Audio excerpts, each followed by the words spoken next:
Incwadi kaYohane chapter 17 verse 1.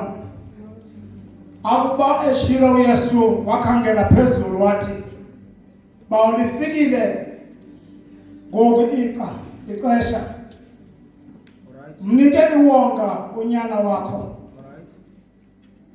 aze akubonakalise ubungangamsha bakho. Kaloku umnike igunya eluntwini ukuze ubomi obona bomi bungenasiphelo. Verse number 3. Nabuke obona bomi kukwazana nawe,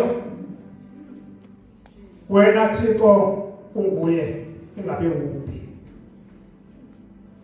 Bazane naye lo uthunywe nguwe, uYesu Kristu. Sifundile kubani?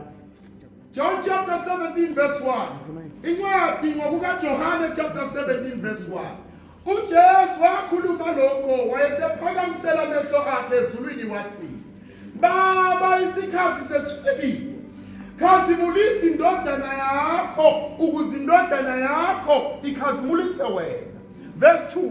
Njengalokho uyiphila amandla phezu kwenyama yonke ukuba bonke oyiphe bona ibaphe ukuphila okuphakade. Verse 3. Ukuphila okuphakade yilokhu, ukuba bazi wena Nkulunkulu wedwa oqinisileyo nomthumileyo uJesu Kristu. Ukuphila okuphakade yilokhu, ukuba bazi wena Nkulunkulu oqinisileyo. Wena wedwa. Ukuphila okuphakade yilokhu, ukuba bazi wena wedwa Nkulunkulu oqinisileyo. Hallelujah. Ngizoqinisa wena othi fanuba akukwamukela uYesu Kristu linize. Oh hallelujah.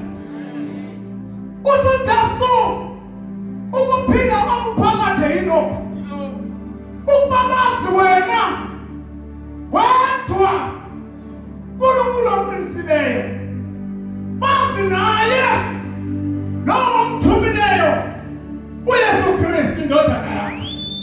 Baba kuthokoza Yesu. Lapho sikwamukeleyo, noYesu asimamukeleyo, akusiyona ingane kwakhe, akusiyona into yokudlala. Samukele ukuphila okuphakade, samukele inophakade asibhayibhile lapho siyakhona noma intidhekiwe. Isibhayibhile siyahlala nezingelosi. Oh haleluya. Siyahlala sibuse inophakade.